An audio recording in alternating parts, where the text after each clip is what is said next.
Il y a une étude du MIT qui dit que 95% des projets d'IA échouent en entreprise. Wow! Ça fait longtemps que je n'avais pas fait une vidéo. Tu as l'habitude de me voir à la radio et à la télé, mais je décide de faire une vidéo juste là-dessus. En fait, je le fais pour mes clients qui m'ont fait confiance, vous montrer qu'on n'était pas fous. Pour les clients actuels, pour vous aider à mieux dormir, puis les clients qui sont en train de regarder s'ils décident de travailler avec moi, pour vous montrer que ce que je vous ai dit, ça faisait du sens. Allez, on y va. Puis en passant, il y a plein de monde qui ont commenté cet article-là et qui ne l'ont pas lu parce qu'il était derrière un paywall dans Fortune. Juste le titre faisait leur affaire. Pourquoi autant de projets échouent? Ça va vous aider à éviter plein d'erreurs dans votre entreprise. Donc, allez, on y va.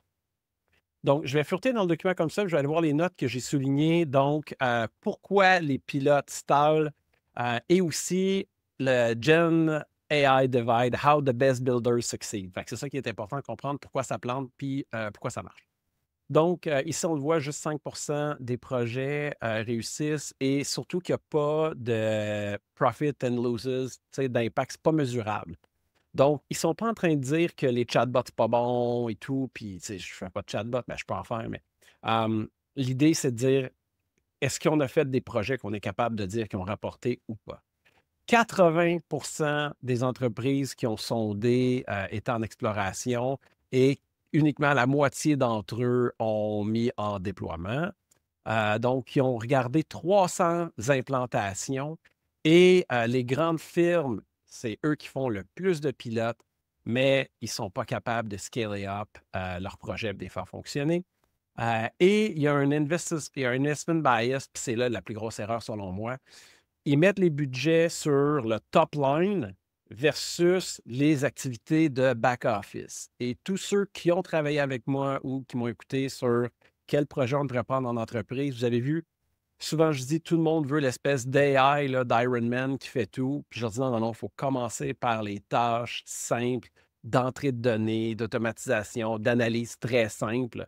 Donc, on voit que il y a beaucoup de gens qui ne pensent pas comme moi, puis qui ont fait des trucs de vente. Puis tantôt, je vais même vous montrer la distribution des budgets en fonction des différents projets. Vous allez tout voir ça en un graphique très simple.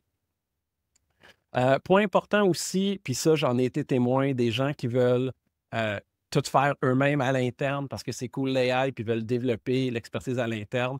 Quand il y a des partnerships à l'externe, c'est 2 fois le taux de succès que ceux qui ont décidé de bâtir à l'interne. Donc, vous êtes avertis. Aussi, les acheteurs qui ont du succès, ils vont faire des trucs qui sont très, très spécifiques au processus et ça va être de la customisation et ils évaluent l'outil comme business et non pas sur des benchmarks des logiciels. Si vous avez travaillé avec moi, vous avez eu au moins 1 ou 2 meetings avec moi, vous savez comment je l'emmène tout le temps. Les benchmarks, on ne peut pas les croire. Les benchmarks, c'est bien beau. L'important, c'est que tu prends ton frontier model puis tu regardes est-ce qu'il est capable de faire la job ou pas. S'il est capable de faire la job, là, tu commences à bâtir quelque chose. S'il n'est pas capable de faire la job, trouve un autre projet ou fais rien. Une autre chose, puis que je le vois tout le temps, là, c'est les gens ne cherchent pas à couper des jobs. Là. C'est pas ça qu'ils veulent. Ce qu'ils veulent, c'est améliorer les processus, diminuer les coûts. Puis où qu'il y a un impact, c'est sur le customer support, où ça fonctionne, là. Le software engineering. Et puis là, tous mes clients, vous me reconnaissez ici. Puis vous voyez pourquoi je suis content, les tâches administratives. Donc, c'est vraiment là en ce moment qu'il se fait des gains. Et ici, vous voyez, là, targeted at specific processes, deliver real value without major organizational restructuring. Donc, combien de fois j'ai dit, il faut les projets d'IA qui fonctionnent, c'est les projets où, au lieu d'envoyer une tâche, une demande à Roger, je l'envoie à un IA, le travail que Roger aurait fait, puis là, je laisse Roger travailler sur d'autres choses de plus importantes. L'erreur que beaucoup d'entreprises font, là que j'ai vu, là, j'extrapole par rapport aux documents du MIT, mais en même temps, il en parle. Un projet d'IA, ce n'est pas une opportunité pour revoir les processus. Parce que là, après ça, tu es pogné dans les changements de processus. Tu es pogné avec reformer tout le monde. Donc, tu veux prendre une tâche qui est spécifique Et au lieu de l'envoyer à un humain, tu l'envoies à un IA dans les processus, les outils, le stack technologique présent. Comme ça, tu n'es pas pogné à faire de la gestion du changement. Ici, The Wrong Side of Gen AI, High Adoption, Low Transformation, takeaway. Pour que ça fonctionne, les custom solutions stall due to integration complexity and lack of fit with existing workflows. Fait que vous voyez, la raison pourquoi ça plante, c'est exactement la chose qu'ils disent de ne pas faire ici. Je vais vous montrer d'autres choses de super intéressant. Ça, c'est par industrie. Donc, si vous voulez avoir une idée, là, c'est un score sur 5 là, de où en est l'adoption de l'AI dans les industries. Fait que, tu sais, tous ceux qui essayent de vous dire, si tu ne le fais pas, ton compétiteur va le faire. C'est vrai, mais ce n'est pas toutes les industries qui sont égales. Donc, moi, j'ai envie de vous dire que si vous êtes dans des industries avancées dans l'énergie ou les matériaux, j'ai vraiment envie de vous parler. Puis on voit les autres industries ici. Je vais vous montrer un petit peu plus bas les choses que j'ai vues d'intéressantes. Bon, ici, je suis dans la section Pilot to Production Chasm. Fait que c'est facile de faire un pilote et c'est d'autres choses d'arriver avec quelque chose en production. Donc, on voit ici que 80 des entreprises se sont intéressées à l'IA et 60 se sont intéressés à avoir des outils d'IA à tâches spécifiques. 50 ont décidé de faire un projet pilote avec l'AI général, donc probablement copilote, puis on va être déçus. Et puis, 20 l'ont fait avec des tâches spécifiques. Mais ceux qui ont eu du succès, donc 40 en implémentation à succès, puis là, ils n'ont pas fait de l'article avec ça parce que ça ne génère pas du clic pour les générales. Mais ça, les générales, c'est comme tu utilises Copilot, Gemini, OpenAI. Et 5 avec des outils spécifiques. Et là écoutez, je vais remettre ça comme ça, sur mes lunettes de champion, et voilà. Yes, monsieur, uniquement 5 des outils IA à tâches spécifiques réussissent. Blague à part, je n'avais même pas prévu prendre ça, mais je me sens bien aujourd'hui, fait que je fais ça. Donc, ça ici, j'en ai parlé. On va me mettre un petit peu plus bas ici. Ah oui, ça, c'est intéressant. Ça s'appelle The Shadow AI Economy. Donc, ce qui arrive, c'est qu'il y a uniquement 40 des entreprises qui payent des licences d'outils d'intelligence artificielle. Tu sais, pense ChatGPT, Copilot. Mais c'est 90 des employés qui utilisent l'IA de façon régulière. Il y a un gap ici entre les deux, là, qui utilisent l'intelligence artificielle sans aucune supervision, sans aucune gouvernance. Ça, en passant, je suis en train de faire un outil là-dessus pour être totalement respecter la loi 25, envoyer des données anonymisées au modèle frontière. Je suis en train de développer un truc là-dessus pour vraiment permettre aussi s'assurer que les employés respectent la gouvernance. Je vais avoir quelque chose de très cool à annoncer très bientôt là-dessus. Puis si ça vous intéresse, envoyez-moi un DM. Puis là, en fait, un DM pour mes clients actuels, demandez-moi qu'est-ce que je suis en train de faire. Je vais vous le dire, vous êtes des clients. Ici, ça, c'est le graphique que je voulais vous montrer. Je vais faire un petit zoom out. Ça, c'est comment les budgets ont été répartis. Donc, vous voyez là que le grand gagnant, c'est l'aspect du marketing. Ensuite, les opérations. Puis personnalisation du contenu pour des campagnes. C'est aussi du marketing. Follow-up automation, c'est probablement par rapport au marketing. Analyse de compétiteurs, puis de l'analyse de sentiment social. Fait que, toute cette partie-là, c'est du marketing. Puis cette partie-là, tu as opération ici, service à la clientèle, finance and procurement.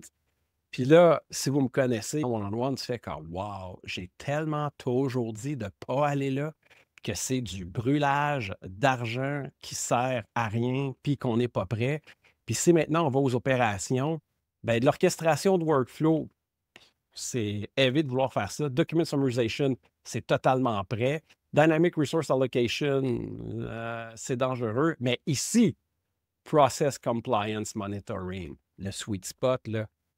Puis dans le procurement, je suis comme surpris, entrée de données, AI-powered chatbot, OK. Smart Ticket Routing, OK. RNAR Automation, moi, je pense qu'il y a de la viande là, puis il y a de la viande là. Fait que tu veux savoir, il est où ton 5 si tout le monde tire ailleurs, puis le monde ne tire pas à la bonne place, là, il est où ton taux de succès? C'est pas plus compliqué que ça. On revient ici. Bon, là, ici, The Learning Gap Behind the Divide. Fait que ce qui arrive, c'est que les outils sont intégrés de mauvaise façon. Les outils apprennent pas et surtout, il faut matcher les workflows. Si ça ne matche pas les workflows, c'est sûr que tu te tires une balle dans le pied. Il n'y a personne qui va commencer à travailler différemment. C'est à l'AI, firme d'AI, de s'ajuster à l'entreprise et non pas l'inverse. J'ai entendu une compagnie, puis je les nommerai pas, ils ont dit « Ah, je les nomme-tu, je les nomme pas? Ah, je les nomme pas. » L'AI, c'est comme aller au gym, on ne voit pas le résultat tout de suite, il faut attendre plusieurs mois. Puis si ton AI fonctionne, tu le regardes and it feels like magic. Puis pourquoi it feels like magic? Parce que tu n'as pas changé tes workflows, puis ça marche. Ça, on va sauter ça, c'est pas intéressant. Ici, ça là, ça me fait rire, puis ça me donne le goût de pleurer en même temps. Donc, les outils génériques versus les outils custom en termes de chat. Donc, pensez à tous ceux qui ont bâti leur propre chat avec leur propre modèle financé avec nos impôts parce qu'on voudrait que tout le monde ait son système neuronal fait avec du reinforcement. C'est impossible qu'en mettant 2, 3, 4, 500 000, 1 million à faire ton propre AI, ton propre système neuronal, qui va être meilleur que celui d'OpenAI qui mettent des dizaines de millions en entraînement seulement, là. Puis des centaines de millions, voire des milliards en orchestration d'employés et tout pour t'arriver à un modèle que tu peux avoir uniquement en faisant un appel d'API. Donc ici, ce que les gens des grandes entreprises disent, c'est qu'est-ce que tu penses? Pourquoi tu utilises l'IA générale, donc OpenAI, Gemini, au lieu de ton outil interne, de chatbot interne? Bien, ils disent, je fais plus confiance au générique. Je suis déjà familier avec l'interface. Donc, juste de changer d'interface, ils ne veulent pas. Et les réponses sont meilleures à 85 là. Donc, l'idée, c'est que tu prends ces modèles-là avec lesquels les employés sont habitués, tu te cales des MCP pour caler les outils, et voilà. Et dernier truc que je veux vous montrer pour la vidéo d'aujourd'hui, puis il y a de l'espoir pour les humains, c'est de dire, est-ce que des tâches, tu préfères les donner à un IA ou les donner à un humain si c'est un junior? Puis pour les projets complexes, et avec raison, tout ce qui est sur plusieurs semaines, tout ce qui est du gestion de clients, ça va être 10 les gens vont préférer donner à un IA, 90 à un junior. Mais quand c'est des petites tâches comme les emails, les résumés, des analyses basiques, c'est 70 à un AI versus 30 à un humain. Ah, puis je disais que je voulais terminer avec ça. C'est pas vrai. Hey, je m'étais dit que je ne ferais pas d'editing. On va en faire. Qu'est-ce que tu veux? How the best builders succeed. Donc, comment les meilleurs ont du succès. Et là, écoutez, c'est comme, il faut mettre un logo de base là-dessus. Des user cases très pointus. Tu sais, des IA pas générales qui font un paquet d'affaires, mais des user cases précis. Vraiment intégrés dans les workflows. Fait que là, j'entends tous mes clients qui disent « Ah, c'est écrit dans l'MIT, puis c'est ça que David il fait. » Yes, sir. L'améliorer ensuite en apprenant, parfait. Puis ensuite, au lieu, pardon, d'élargir les features. Mais ensuite, tu peux élargir tes features. Là. Tu fais juste comme ton truc pointu. Domain Fluency, Workflow Integration matter more than flashy UX. Puis ça, là, j'aurais envie d'ajouter d'autres choses. C'est vrai. Tu veux quelque chose qui est intégré dans tes workflows, puis pas qui est flashy. J'ai envie de te dire, c'est peut-être aussi pareil pour ton intégrateur, que peut-être qu'une petite équipe tout petite, que le gars s'habille tout le temps pareil, c'est peut-être mieux qu'une espèce de firme flashy qui fait des gros événements et tout. En tout cas, tu décideras. Ici, ceux qui ont du succès, c'est une customisation agressive, totalement alignée sur les business pain points. Ça me semble que ça va de soi. Les gens continuent de vouloir avoir du AI, l'appétit est élevé, effectivement, puis les pilotes se signent souvent en quelques jours. Et puis, ceux qui échouent, c'est ceux qui essayent de bâtir des outils génériques ou de développer les capacités à l'interne. Puis ici, il y a des direct quotes qui peuvent être intéressants. Je vous les mets à l'écran, vous pourrez appuyer sur pause. Et ça fait mon résumé du rapport du MIT. Si tu aimes avoir des vidéos qui ne sont pas juste des entrevues radio puis télé comme je fais tout le temps, dis-le moi. J'en ferai d'autres. Salut!